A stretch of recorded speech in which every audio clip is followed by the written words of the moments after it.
السلام علیکم دوستو، welcome to unique health centre. کیا حال ہیں دوستو؟ امید ہے آپ سب خیریت سے ہوں گے، خوش ہوں گے۔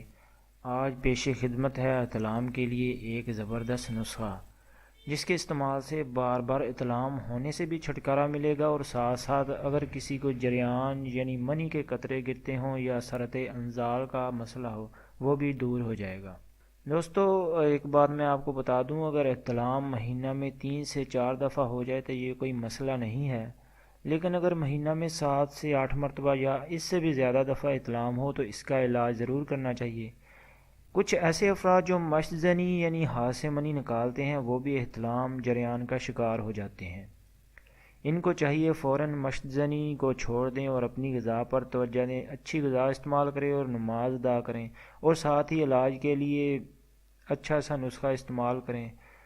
تو دوستو، وہ نسخہ آپ کی خدمت میں پیش کرنے سے پہلے آپ سے گزارش ہے کہ آپ نے ہمارا چینل سبسکرائب نہیں کیا تو ویڈیو کے نیچے موجود بٹن دبا کر جلدی سے سبسکرائب کر لیں، تاکہ آپ کو ہماری نئی ویڈیو آسانی سے مل جائے۔ سبسکرائب کرنے کا طریقہ آپ سکرین پر بھی دیکھ سکتے ہیں، اس طرح آپ نے سبسکرائب کر لینا ہے، ٹھیک ہے؟ تو چلیے، جو وہ نسخہ ہے وہ آپ نوٹ فرما لیں۔ اجوین خرسانی آپ نے لینی ہے 6 ماشا، تخم کمب 6 ماشا آپ نے لینا ہے، مغز بلوت 6 ماشا آپ نے لینا ہے، پوٹاشیم برومائڈ بھی آپ نے 6 ماشا لینا ہے، کافور 6 ماشا آپ نے لینا ہے، ٹھیک ہے؟ ان تمام ادویات کو آپ نے باریک پیس کر صفوف کی شکل میں تیار کر لینا ہے۔ طریقہ استعمال: 6 ماشا تقریباً 1 چمچ صبح شام پانی کے ساتھ کھائیں۔ اگر اس کے ساتھ قبض ہو تو رات کو چھلکا اسبغول دودھ کے ساتھ یعنی نیم گرم دودھ میں 1 چمچہ چھلکا اسبغول ڈال کر استعمال کریں۔ 15 دن یہ نسخہ استعمال کریں، چند دنوں میں احتلام بند ہو جاتا ہے اور سرط انزال اور جریان کے قطرے آنا بھی بند ہو جاتے ہیں۔ اس کے بعد منی کی اصلاح اور گاڑھا کرنے کے لیے مجون ارد خرما کسی اچھے پنسار سٹور سے لے کر اس کو تقریباً 2 ہفتے استعمال کریں۔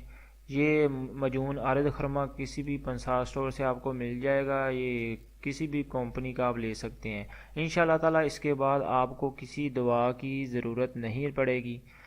تیز مسالہ جات یعنی تیز مسالے والی غذا، چائے اور گوشت کی زیادتی سے پرہیز کریں۔ شام کا کھانا جلدی کھا لیا کریں اور پیشاب کر کے سونا چاہیے، اسے بغیر پیشاب کرے نہیں سونا چاہیے۔ اس نسخہ کو خود بھی استعمال کریں اور دوستوں کے ساتھ شیئر ضرور کریں تاکہ لوگوں کا بھی بھلا ہو۔ اپنی دعا میں یاد رکھیے گا۔ ملتے ہیں کسی نئی ویڈیو میں۔ اللہ حافظ۔